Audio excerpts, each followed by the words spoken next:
What's up, people? It's time for some more Rainbow Dash Presents. It's been a little while since I did this. From what I remember, it's the narrator reading off different fanfics with a little spin on it, and it was pretty entertaining. It was nice to just listen to, and yeah, I liked it. So we're gonna cover some more. I've got a few people specifically ask about continuing this series. So that's what I'm doing. Okay, Rainbow Dash Presents. The first one is Somewhere Only We Know. I'll be doing 2 episodes, 3 and 4, but this one is Somewhere Only We Know. And I haven't read any of the fanfics on any of this in the series. So, yeah. But let's go. 3, 2, 1, play.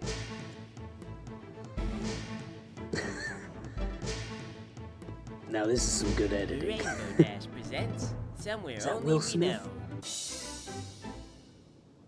Today the sky is as bright blue as a bird's egg, and I am as forgetful as always. There's no gray clouds anywhere, which I'm about to be in big trouble for with my boss, because we had gray clouds scheduled today. I'd like it to just be whatever weather I feel like, but there's a system in place, and if I shake it up, then I get written up. But that aside, I got me some awesome wings. I don't know what I'd do without them. I couldn't be on the weather teams anymore, that's for sure. I'd probably have to get a job working at some kind of chain retail store, selling sweaters and toasters to little old ladies. Jobs. I tried to do a good job, but the little old ladies wouldn't know what they want, and they'd blame me for it. So really, I'm happier with my government job. Besides, I'm a really good flyer anyway. That's why they call me Rainbow Dash, because I dash and I've got rainbows on my head and on my butt. One time I did fall, though. Okay, a lot of times I've fallen, but so far it hasn't killed me. 1 or 2 comas, the occasional concussion, and one time I did go into the light, but I went back again when I realized I forgot to turn off the oven. So yeah, good times for Rainbow Dash. Today I'm gonna hang out with my friends, so I shake my bright blue butt on down to Twilight's library. She's always giving us crap, but I know she's stressed out from school, and it makes her feel better to have someone to talk to. Pinky's there too, and she's like, Rainbow Dash, how is your leg? And she asked me this because my leg is once again friggin' broken. Of course, I remember the last time I went in for surgery, some pony didn't exactly uphold the Hippocratic Oath. So I'm like, it's fine. What are you reading? So we hang out for a while, and then it turns out that I've been dreaming my entire life. My eyes pop open wide to the sound of an orangutan in a fine business suit banging a couple of cymbals together. And he's screaming, wake up, in his crazy monkey language. And I'm like, holy frig, I'm up. Dream. I hate the friggin' morning wake-up song. One of these days I'm gonna die from a heart attack. About a year ago, I used to fight this crap. They'd bang the cymbals and I'd be gone. Fence gates, hedges, walls, everything totally bypassed as I made a beeline for any point in space most opposite to the cymbals. I used to drag like 5 orangutans behind me, them hanging on for dear life as I tore down the streets in blind terror. I don't get ridden a whole lot, which is kind of sad, admittedly, because Mr. Jingles bought me for his kids. His son, Flibbers, wanted to name me Thunder Crash, Destroyer of Worlds. The daughter, Wanda, wanted to name me Rainbow Dancer, Queen of Petunias. Mr. Jingles compromised with Rainbow Dash. He later added Queen of Pointless MLP in after they'd had me a few weeks. Planet of the Apes movie universe. Other ponies living on the farm. Pinkie Pie had a stall right next to me a while ago. She was one of those horses that would do stuff like try to make the saddle fit too loose around her, so when the orangutans rode her, the saddle would slip and they'd fall down. All things considered, though, she was a pretty fun roommate until the day she escaped. I was just hanging out, and then I noticed Pinkie Pie on the other side of the fence. There weren't any holes or anything. She was just over there, looking pretty darn happy. This is like farm horse perspective. Ran off into the forest. This I don't know what happened to her, but Mr. Jingles bought a gun calling and human the lights apes on for weeks. Oh I used shit! To pull cards and stuff with Twilight too. She was always the boss pony, alpha mare Twilight. She'd be like, "Don't run so fast. You don't even know where we're going," and she'd be right. She was the smartest pony. And I think they rent her out, though. She's been gone all week, and as far as I'm concerned, that's pretty much like forever. So I don't know if she's coming back at all. So, a horse with a broken leg? On the farm, you're about to get shot. Even the entire planet right now. Mr. Jingles hitches me to the carriage so I can carry him and his family down to the city today. This is kind of exciting for me because, for one thing, I never get trusted with this kind of job. They put blinders on me, so I have to listen to directions. If I don't, then I drive everyone off a cliff, and then Mr. Jingles gets really unhappy. The other thing is that there's always other ponies in the city, so that's always fun. I think they're just dressing me to do this today because I broke my leg. So I'm really enthusiastic, but the horrible splitting pain keeps me from getting overexcited. You're about to get shot. I told you. Keep an eye out for that gopher hole, but it's like, hindsight is 2020, so what are you gonna do? So they hook me up to the carriage, and away we go down the dirt road to the city. The sky's looking kind of gray today, but that's fine, because it's not my fault. Mr. Jingles, his kids, and his wife are all coming along for the ride. I don't know where we're going, but Flippers keeps touching Wanda's personal bubble, and Wanda keeps freaking out about it. Mom and Dad threaten them, but I don't understand most of their monkey language, so I just keep doing whatever. We stop, and Mr. Jingles shouts over his shoulder at the kids. I just kind of hang out. Some butterflies are out there. It's kind of damp. I've got an itch on my nose.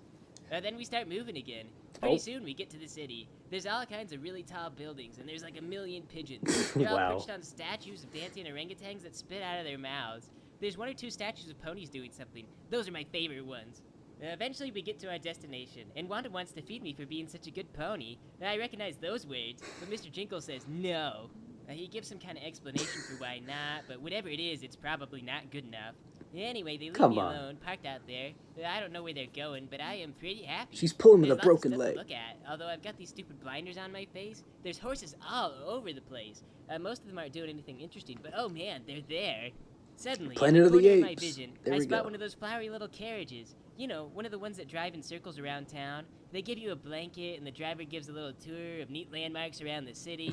The pony pulling it always has a bunch of little bows in her hair, even if it's a stallion. It's so embarrassing. But sure enough, Rarity is pulling it. Mr. Jingles sold Rarity like forever ago. I'm terrible with time, but she's just pulling that carriage around like nobody's business. She's all brushed, and she's got little bows. Oh my gosh, I can't believe it's her. I'm super excited. I'm like, Rarity, hey Rarity, Rarity, Rarity, hey Rarity, Rarity, I like your carriage, oh my God. Hey Rarity. But she doesn't hear me. She turns the corner and then she's gone. I'll probably never see her again. So I'm just standing around for a while. Oh, you'll never see anyone again pigeons, but after they won't today. Hold still, and they keep flying away. Then suddenly an evil creature attacks me from behind. I can't see it, but I just know it's one of those creepy, non-crested orangutan males from the alley. I kick with all of my might in self-defense, landing my hooves squarely on a bucket. There's a splash, and soon a very angry and damp Mr. Jingles is standing next to me. He doesn't say anything. I think we both know that it's his fault. He sets the bucket down in front of me, and it's still got some water on it. I accept his apology offering, and he leaves me alone again. After he leaves, I swear I could smell apples. I turn my head, and oh my gosh, there's an apple cart, and Applejack and Big Macintosh are standing right next to me. They've seen better days, though. What is up with them? To determine length of time ago, there was a big zombie outbreak, but the disease only infected ponies. It didn't spread very much, but Applejack and her brother both caught it, and now they're zomblers. I'm like, hey guys! But all they do is groan and beg for brains. Really, she wasn't much of a conversationalist after the infection, and she had to be separated from us a lot. She developed kind of a biting problem, which is unsanitary. So I'm like, how are things going for you? I broke my leg, see? Hey, Rarity! Hey, Rarity! Oh my gosh, he's back! Hey, Rarity! Hey, Rarity! Rarity, I like your carriage! I like your carriage, Rarity! Hey, Rarity! Man, I think she's ignoring me. Applejack just mumbles something about brains. It's all she ever wants to talk about. What the hell is happening? Like, yeah, I heard your brother got gelded. That sucks. Can he hear me? Tell him I'm sorry. I can't tell if Big Macintosh can hear me or not. He doesn't have a lower jaw right now, so he can't make, like, faces or anything to indicate, you know, if he's unhappy about that. If I were a stallion, I'd be pretty unhappy about that. So they leave, and I see Rarity 2 or 3 more times, until finally Mr. Jingles and his family come back. They untie me and pay for the damage I caused when I went to go talk to Rarity, and then we start our trip home. It rains. And when we get home, Mr. Jingles gives me some more water and some oats so I won't starve to death. He gives me a long look. A really long look. Bye-bye. I don't know what his problem is, but I think he needs anger management, maybe. After he leaves, Wanda and Flippers stick me apples for being a good pony. Those kids are awesome. So I got my food, and I got my water. Not a lot of life goals, but 2 out of 3 isn't bad. Plus, I got to see, or at least think about, all of my friends today. So I lay down and go to bed, and that's when I dream about being in Ponyville again. Now, I can fly around, and I even have a job, but I'm not doing it right now because work is lame. Technically, the sky can be as clear as cloudy as I want, with the only drawback being that I will get in a lot of trouble for breaking the schedule. Today, I'm just gonna let the clouds sort themselves out, because I'm going to the farm to play with Applejack. She's not a zombie in Dreamland, so our conversations are less one-sided.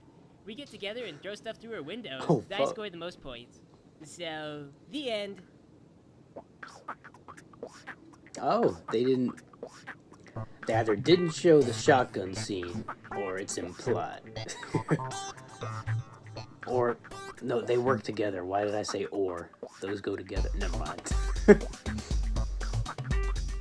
Okay, that is not where I thought that fanfic would be going from when it started. So it was, like, from a horse's point of view in the real world. The MLP world is in their dreams. And that's what the fanfic was about.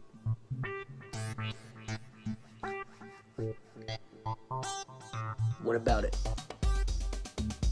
I saw that cutie mark.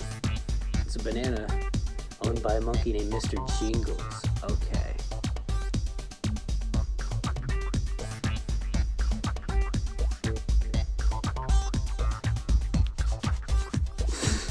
Learning about a horse care from making this.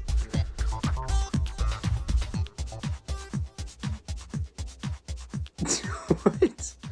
What is this image? Alright. That was a good episode 1. I'm gonna go ahead and move on to number 2. This one is called Spiders'. There's gonna be some spiders in here. Let's go. 3, 2, 1, play. No, this story is totally awesome, you guys, and I just got the Shogoth out of my fireplace. Last time me and Pinky did something like this, we had so much fun. You're just gonna... Good morning. Oh, it's the middle of the afternoon. It's always morning somewhere. Hello. I am going to read today. You are dismissed, Rainbow Dash. Okay, see you guys later. Okay. I was bored.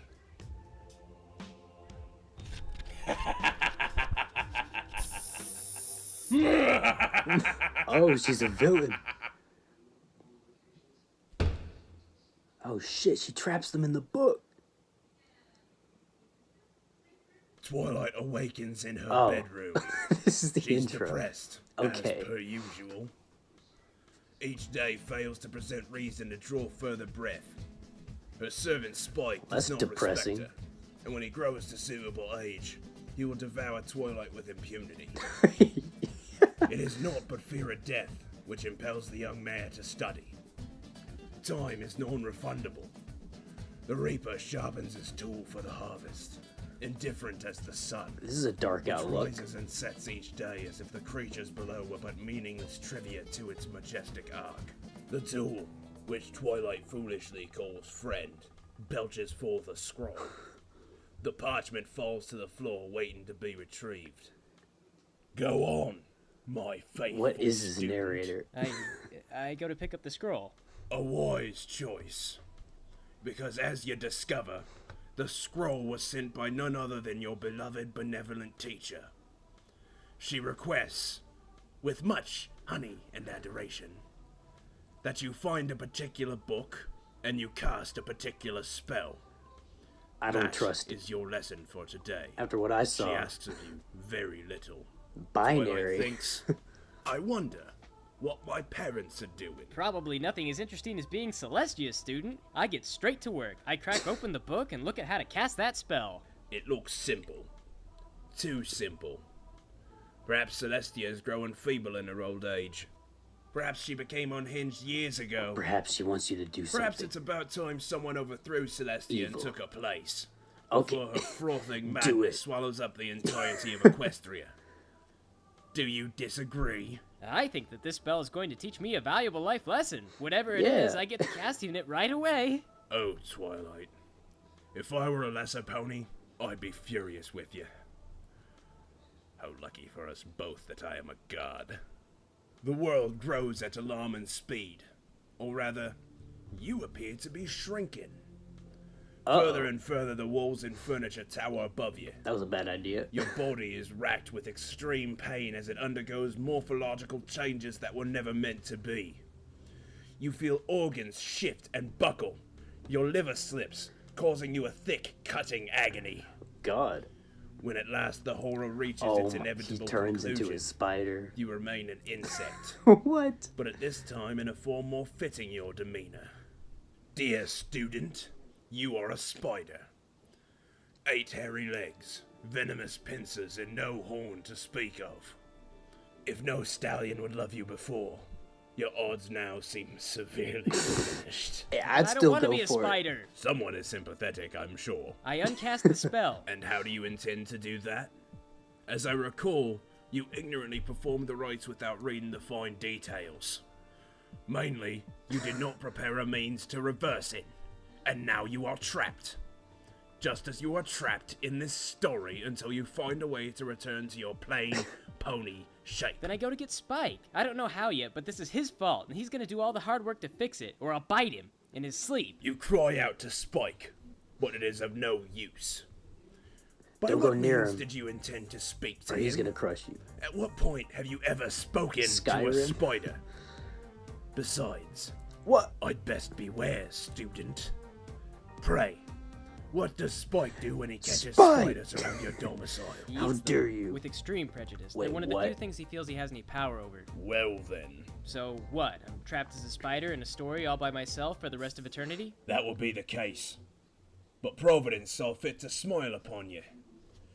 Another spider crawls from between the cracks in the walls. What the A hell? bright red creature, unlike any species you've seen Big in the Mac. area before. Twilight, is that you? I recognize your hairy purple butt. Applejack's brother? Say. Yep.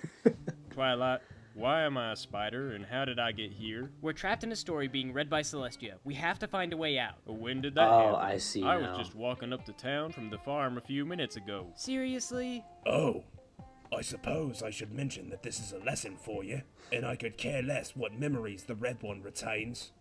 You may want to redirect your line of conversation, lest you look like an insane, modestly unappealing arachnid. This is a Applejack's cruel brother? We need to Celestia. find a way to turn back into ponies. Can you help me? Well, I'll be honest. I'm only good at two things. One Bucking. is heavy lifting, Oh. and the other, well, anyone will tell you they don't call me Big Mac for nothing. Okay, great. Big well, Mac. we can rule out one of your skill sets because as my. a female spider, I'm actually bigger than you, so I can lift more than you can, and the other is not useful at all. So, in general, we can conclude that you are not useful. And you have a girl's voice. Well, hey now, let's not rule anything out. We still haven't proven that my other skill set won't turn us back into ponies. Let's test It's it. done some amazing things before. He has a point. Thanks to Celestia, your I'll idiocy, watch. your only option now is to learn from scratch whatever will undo this spell you've cast.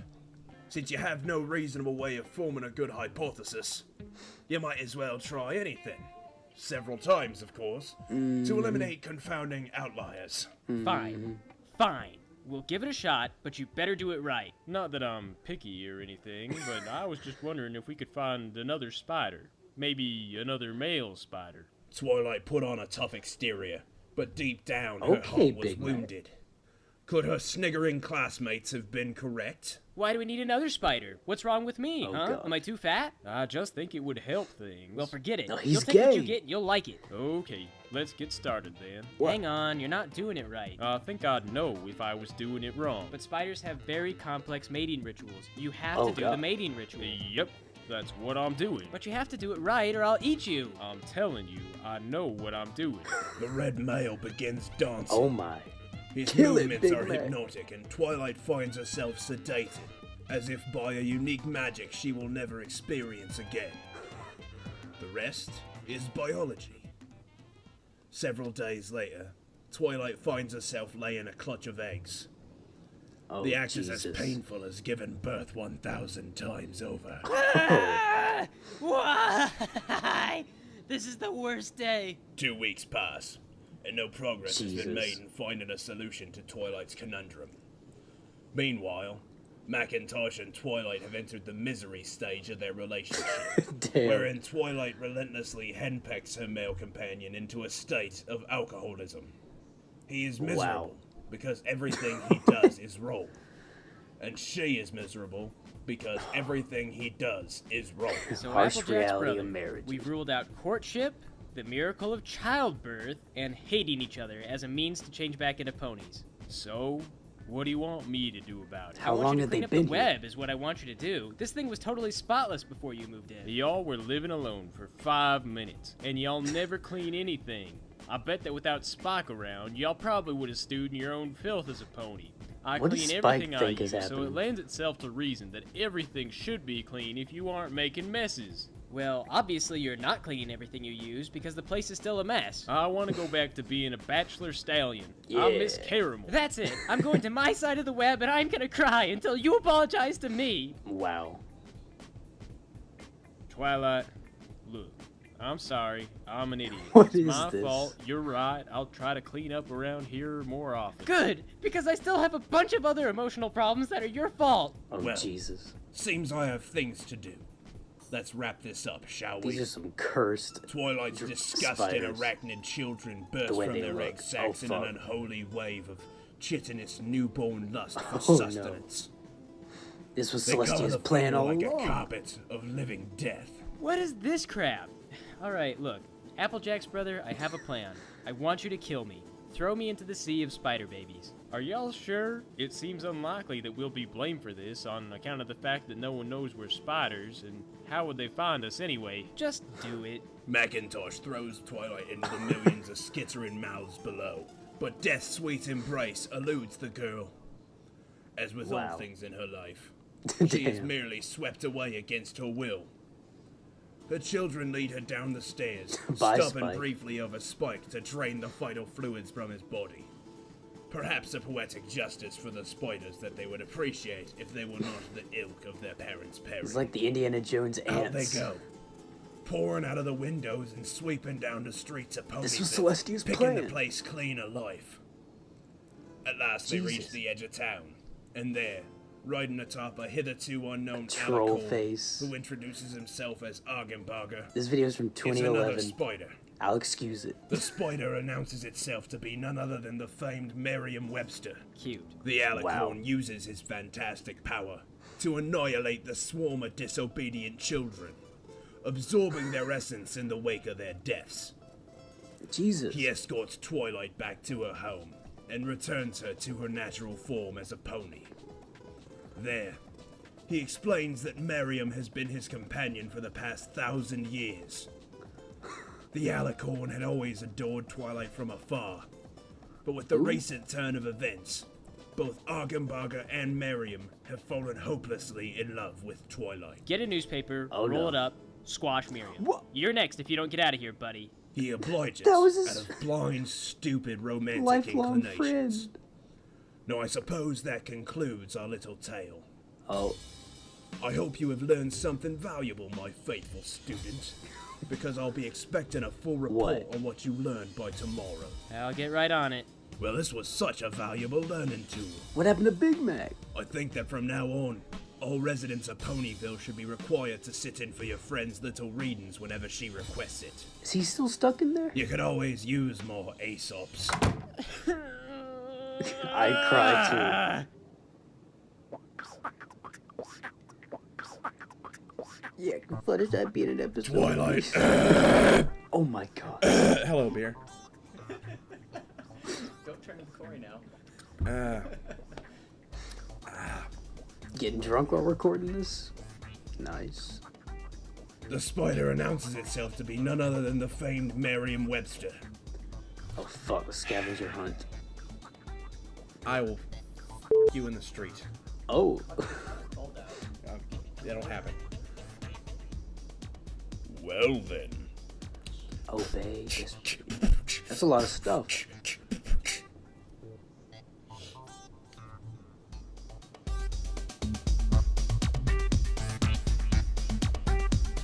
Well, damn. I wonder who won.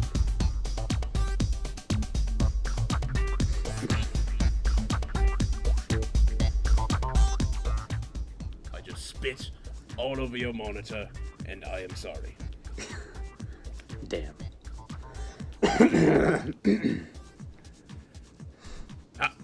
This image. Okay, good. Okay. That was Rainbow Dash Presents 2 episodes, 3 and 4. That one was weird. Like, I don't know how do people come up with these fanfic ideas, man?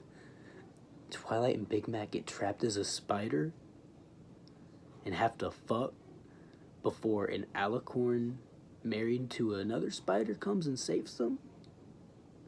What? but it's pretty entertaining, so yeah, I enjoyed it.